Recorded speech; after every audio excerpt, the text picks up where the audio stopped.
He was the man who ruled New York, ruthless, feared, untouchable. People whispered his name with awe and terror.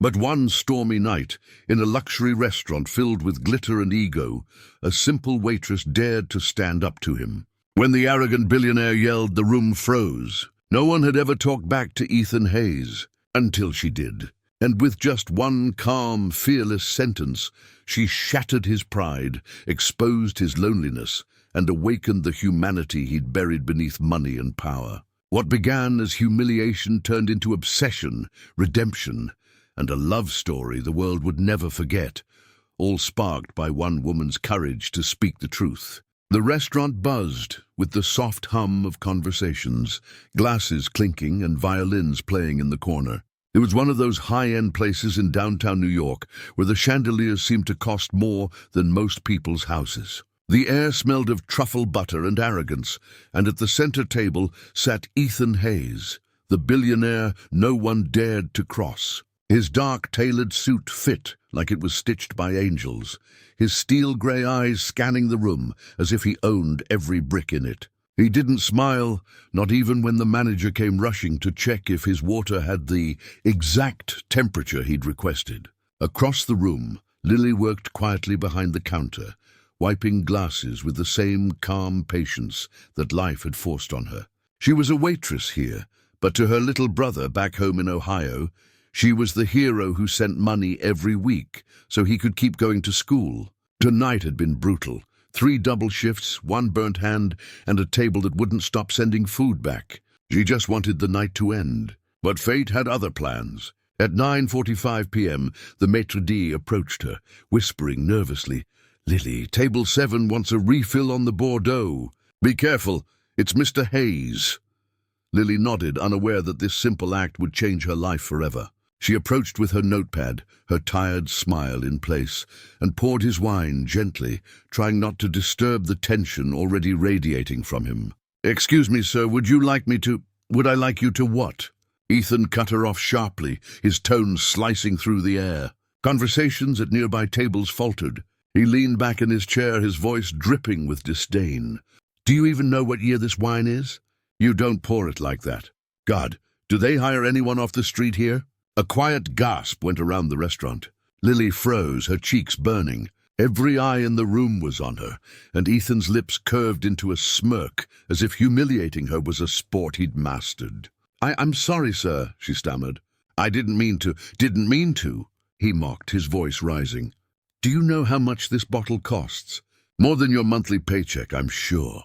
The laughter from a nearby table made her throat tighten.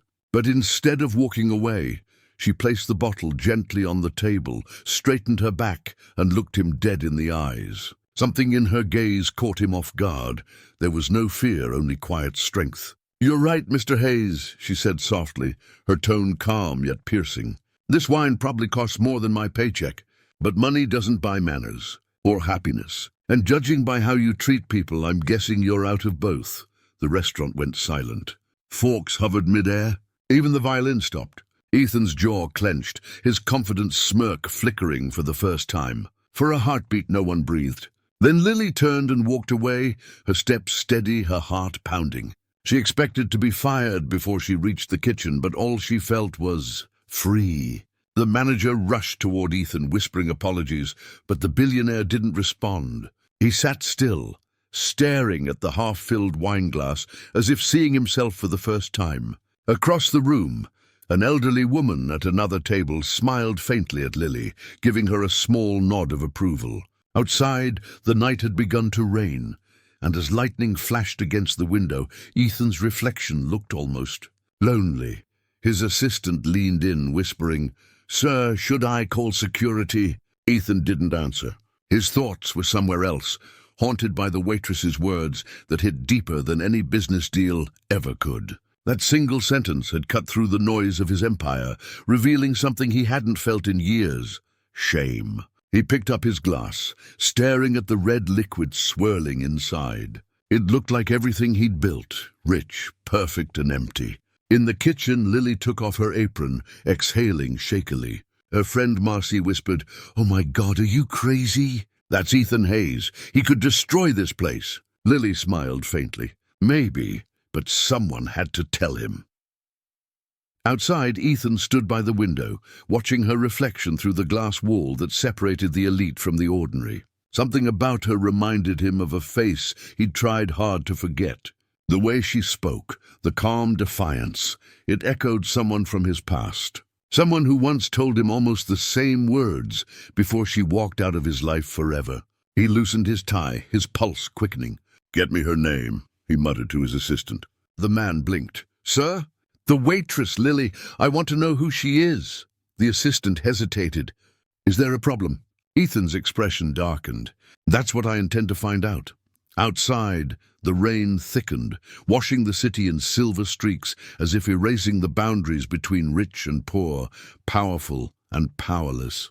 And somewhere in that storm, a story that neither of them could have imagined was just beginning. The rain drummed harder against the glass, each drop like a question Ethan couldn't answer. He stayed long after the other diners left, the hum of the empty restaurant echoing his thoughts. The waitress's words replayed in his head, cutting through the arrogance he wore like armor. Money doesn't buy manners or happiness. He'd built his empire brick by brick, deal by deal, yet somehow a stranger had stripped him of everything with one sentence. By the time he left, the city had drowned in silver reflections, and his driver waited silently outside. "Home, sir?" the man asked. Ethan hesitated, glancing once more at the restaurant door, as if expecting her to walk out. "No," he said quietly. The office. At midnight, the top floor of Hayes Industries glowed against the storm. Ethan sat behind his glass desk, the skyline stretching endlessly beyond him, but he couldn't focus on the numbers in front of him. His assistant, Cole, entered with a hesitant look. "Sir, I've found out about the waitress. Lily Brooks, 23. Works part-time at the restaurant, lives in Brooklyn. She's been there 6 months." Ethan looked up slowly. "Brooklyn?" Cole nodded. "Single, one younger brother, high school student. Parents passed away a few years ago. She's clean. No record, no debts, just ordinary." Ethan leaned back, his jaw tightening. "Ordinary," he repeated. Nothing about her felt ordinary. Cole shifted awkwardly. "Sir, if you'd like, I can have HR offer her a compensation or apology voucher to avoid—" "No," Ethan's voice cut through the room. "I don't want to buy her silence. I want to understand her." Cole blinked, confused. "Understand her?" Ethan stood and walked toward the window, the storm flashing behind him. "Someone once told me those exact words, that I was losing what mattered. That money would fill my pockets but empty my soul. I didn't listen then. Maybe this time I should." The next morning, Lily woke up to her alarm and the steady buzz of rain outside her small Brooklyn apartment. The ceiling leaked again, and her brother Noah groaned from the couch. "Lils, the bucket's overflowing." She smiled tiredly, getting up to fix it. Life hadn't been kind, but it had made her resilient. She grabbed her jacket, kissed Noah's forehead, and rushed out to catch the subway. She didn't even notice the black car parked across the street, with tinted windows watching her leave. Inside the car, Ethan sat quietly, coffee in hand, observing the simplicity of her world. The cracked pavement, the crowded subway entrance, the faint smell of street pretzels. It was a life far from his penthouse, yet it stirred something unfamiliar inside him. For the first time in years, he didn't feel powerful. He felt curious. Later that afternoon, Lily returned to work, praying she still had a job. The manager looked tense but didn't fire her. "Mr. Hayes called this morning," he said, wiping sweat from his brow. Her heart sank. "He did?" "Yeah," he muttered. "He wants to meet you, personally." Lily froze. "What? Why?" The manager shrugged helplessly. "He didn't say, just asked for you to be available tonight." At his office, panic surged through her. What if he was going to sue her? Or humiliate her again? Marcy squeezed her hand. "Maybe he's impressed?" Lily snorted. "Yeah, billionaires love being insulted in public." But that evening, she found herself standing before the towering glass building of Hayes Industries. The lobby was vast, all marble and silence. The receptionist smiled politely. "Miss Lily Brooks? Mr. Hayes is expecting you."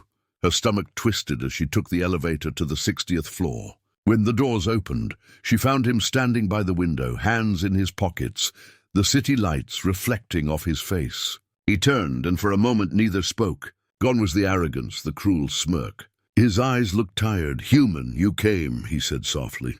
"I wasn't sure you would. You didn't leave me much choice," she replied, keeping her tone cautious. "My boss said it wasn't optional." A flicker of guilt crossed his face. "I'm sorry for that. I didn't bring you here to threaten you." He gestured toward a chair. "Please sit." She hesitated but obeyed. "Why am I here, Mr. Hayes?" He exhaled. "Because what you said the other night? No one's ever spoken to me that way. You were right. Money doesn't buy happiness. And I don't remember the last time I felt any." Lily studied him, unsure if it was another game. "Is this your version of an apology?" He gave a faint, humorless smile. "Maybe, or maybe I'm just trying to figure out why your words hit me harder than any boardroom defeat." She crossed her arms. "Because deep down you knew it was true." He met her gaze, silent for a long moment. Then he nodded. "You remind me of someone I once knew. She said the same thing to me years ago.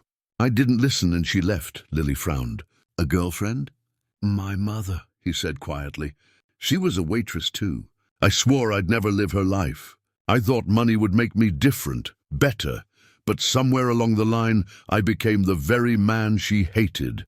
Something in his voice cracked the wall she'd built. He wasn't just a rich, heartless man. He was a broken one. She softened slightly. "So, what do you want from me now?" "Forgiveness." "No," he said. "A chance to change. Maybe to make things right." She stared at him, unsure whether to believe him. The silence stretched until her phone buzzed, Noah's name flashing on the screen. She stood up. "I have to go." Ethan nodded, stepping closer. "I'll have my driver take you home." She shook her head. "That won't be necessary."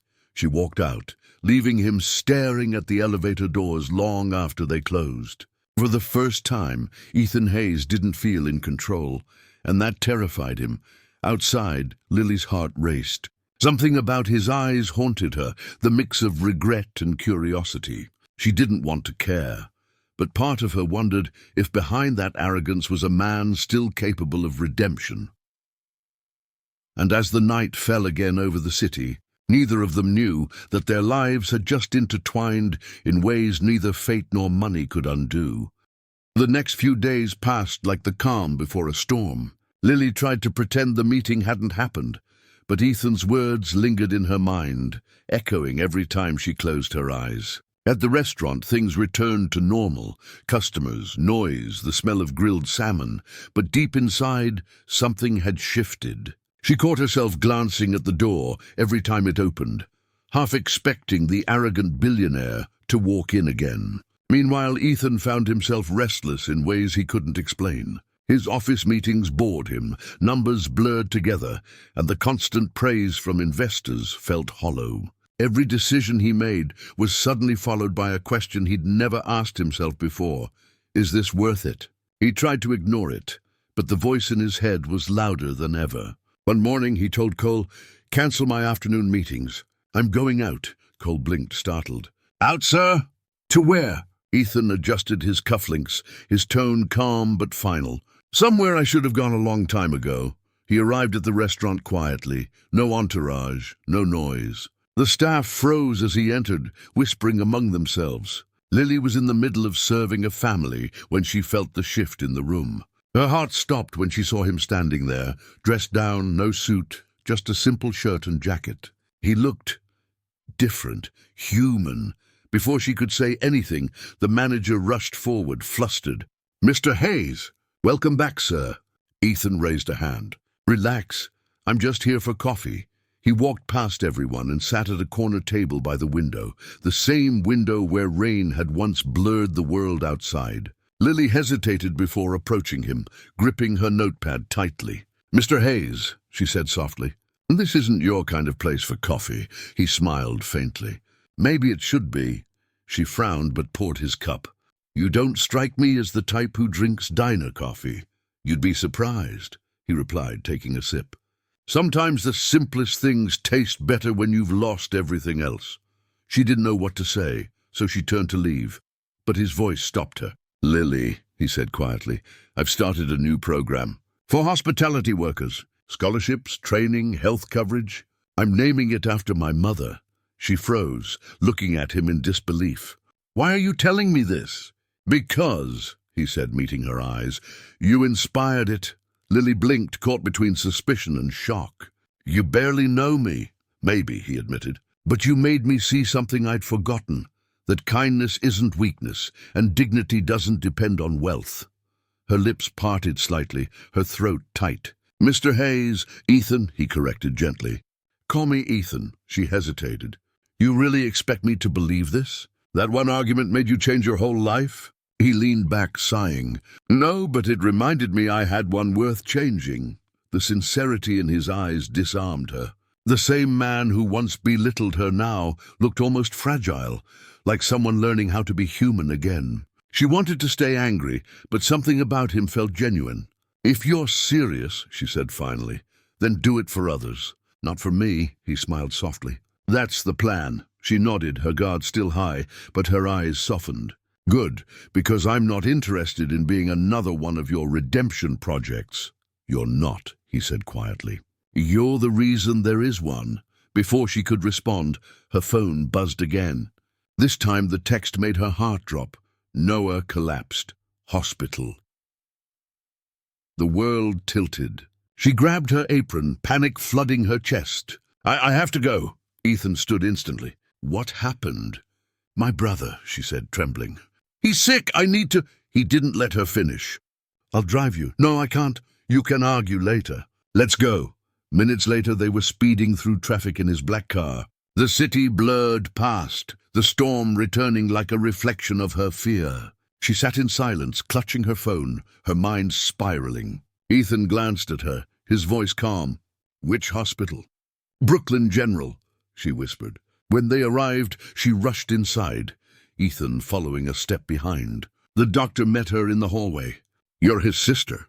He's stable now, but his blood pressure dropped due to dehydration and low sugar levels. "He needs rest, good food, and less stress." Relief washed through her as she sank into a chair, tears streaming down her face. Ethan stood nearby, silent, watching her. After a moment he walked away, returning 10 minutes later with a nurse. "Everything's covered," he said quietly. "His medical expenses, medication, don't worry about the bills." Lily looked up sharply. "You didn't have to—" "I wanted to," he interrupted softly. "You've carried too much alone." Her lips trembled, the walls she'd built finally cracking. "Why are you doing this, Ethan?"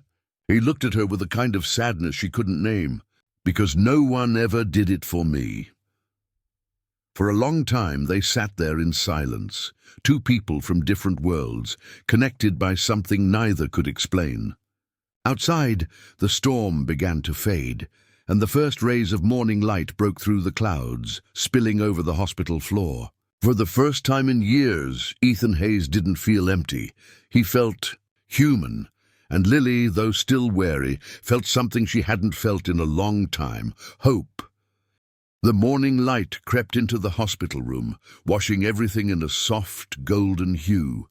Noah was asleep, his breathing steady, while the rhythmic beeping of machines filled the silence. Lily sat by his side, exhaustion etched on her face. The chaos of the night had finally settled, but her mind was far from calm. She glanced toward the door, where Ethan had been standing quietly for hours, refusing to leave until she did. His shirt was wrinkled, his hair slightly disheveled. He looked nothing like the polished billionaire from the restaurant that night. For the first time, she saw him as more than his reputation. He noticed her watching and smiled faintly. "He's a fighter," Ethan said softly. "Reminds me of someone else I know." She sighed. "You didn't have to stay." "Maybe not," he replied, stepping closer. "But I wanted to." She studied him, confused. "Why? You don't even know me." "Sometimes," he said quietly, "you don't need to know someone to care." His words lingered in the air, longer than they should have. Before she could respond, Noah stirred awake, blinking at the sunlight. "Lils!" She turned instantly. "Hey, buddy, how do you feel?" He smiled weakly. Like I got hit by a train. Who's that? Ethan stepped forward, offering a small smile. Just a friend. You look rich, Noah said bluntly, and Lily couldn't help but laugh despite herself. He is, she said teasingly, but don't hold it against him. Noah grinned. Cool. Do rich people always look this tired? Ethan chuckled, a sound Lily had never heard from him before. Only the ones trying to make up for bad decisions. The moment was unexpectedly warm, fragile, real. After a while, Ethan excused himself to take a call. Outside the room, his assistant Cole's voice buzzed through the line. Sir, the board's getting restless. You've missed 2 meetings. The investors want answers. Ethan glanced back through the glass at Lily and Noah. Tell them I'll be in tomorrow. Sir, they're threatening to pull funding from the new hospitality program. Ethan's jaw tightened. Then I'll fund it myself. Cole hesitated. You'd personally invest millions into a charity that hasn't even launched yet? Yes, Ethan said firmly. It's not a charity. It's a promise. He hung up before Cole could argue and took a deep breath. For the first time, his decisions didn't revolve around profit. They revolved around purpose. That realization both scared and freed him. When he returned to the room, Lily was gathering her things. The doctor says Noah can go home tomorrow, she said quietly. Thank you for everything. Really? He nodded. You don't owe me thanks. Maybe not, she said, but I mean it. Their eyes met for a heartbeat that felt longer than it should have. Something unspoken passed between them, a quiet understanding neither could name. The next few days blurred into routine. Noah recovered quickly, and Lily returned to work, though her thoughts often wandered to Ethan. Meanwhile, headlines began circulating. Hayes Industries launches global initiative for workers' welfare. Photos of Ethan shaking hands with community leaders spread across news outlets. The same man once known for ruthless business tactics was now funding hospitals, schools, and worker safety programs. The world called it rebranding. Lily knew better. One afternoon, while she served tables, the restaurant TV showed a live interview. Ethan stood at a podium saying, "This isn't about publicity, it's about humanity. I realized somewhere along the way, I stopped seeing people. I only saw numbers. That changes now." Her heart skipped. She watched the sincerity in his voice, the humility in his posture. He meant it. Later that night, as she was closing up, the maitre d' handed her an envelope. "A courier dropped this off for you." Inside was a note in Ethan's handwriting. "Dinner tomorrow night. No boardrooms, no suits. Just us. You can say no, but I hope you won't. E." She stared at the note for a long time, torn between hesitation and curiosity. The next evening, she found herself standing in front of a cozy little diner on the Lower East Side, the kind of place that smelled of cinnamon and nostalgia. When she walked in, Ethan was already there, waiting at a booth, wearing a simple sweater instead of a suit. "You came," he said, smiling gently. "Barely," she replied, "still deciding if this is a mistake." "Then I'll make it worth your while," he said with a hint of playfulness. They ordered pancakes and coffee, and for the first time, Ethan laughed like someone who had forgotten how. He told her about his mother, his childhood in a small town before he built his empire, and the loneliness that came with success. Lily listened quietly, realizing he wasn't arrogant anymore, just lost, trying to find something real in a world that worshipped status. She shared her own story, her parents, the struggle to keep Noah in school, and the nights she cried herself to sleep, wondering if she'd ever get out of survival mode. By the time they finished dessert, something had changed between them. Not love, not yet, but a connection fragile and pure. When they stepped outside, the city lights shimmered above them, and a light snow had begun to fall. Ethan turned to her. "I don't know where this is going, Lily. but I know I don't want to go back to who I was before you." Her breath caught in the cold air. "Ethan, people don't change overnight." "Maybe not," he said softly, "but they can start somewhere." He reached out, hesitated, then tucked a strand of her hair behind her ear. "Thank you," he whispered, "for seeing the man no one else did." She looked up at him, the snow glinting in her eyes. "Don't thank me yet," she said. "Prove it." He smiled faintly. Challenge accepted, and as they walked together down the quiet street, unaware of the storm waiting to test them both, the first fragile spark of something extraordinary began to flicker between two souls who never should have met, but somehow did.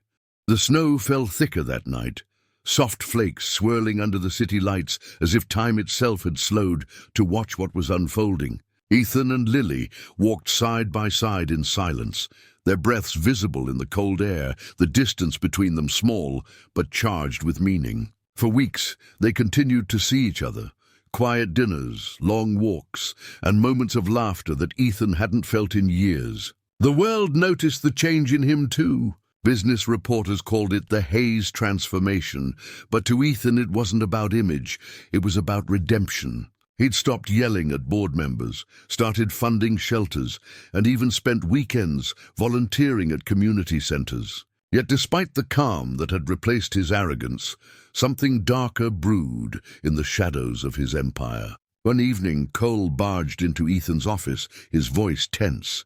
"Sir, there's an issue with the board. They voted to oust you as CEO." Ethan's eyes narrowed. "On what grounds?" "They think you've gone soft," Cole said grimly. "They claim your charity ventures are draining profits. They want to replace you." Ethan let out a slow breath, calm but unshaken. Let them try. But deep down he knew this was more than business. It was war. The same men who once admired his ruthlessness now despised his humanity. That night he stood before the window, the city lights reflecting in his eyes like fading stars. Lily called, her voice warm. "Hey, you sound quiet." He hesitated. "Rough day at work. You want to talk about it?" He smiled faintly. "Not over the phone." "Can I see you tomorrow?" "Always," she said softly. The next day, Ethan met her at the same diner where their friendship began. But this time he looked different, tired, uncertain. "They're pushing me out," he said, stirring his coffee absently. "Apparently, compassion doesn't pay dividends." Lily reached across the table, placing her hand on his. "Then let them take the company. They can't take who you've become." He looked up at her, searching her eyes for something he'd lost long ago. "Faith." "You make it sound so simple." "It is," she whispered. "The man who yelled at a waitress wouldn't have cared about losing his empire. But the man sitting in front of me, he finally understands what matters." He exhaled slowly, realizing she was right. "You really believe I can start over?" "You already have," she said with a small smile. "Now finish it." Later that night, Ethan made a decision that would change everything. The next morning, the financial world woke up to headlines.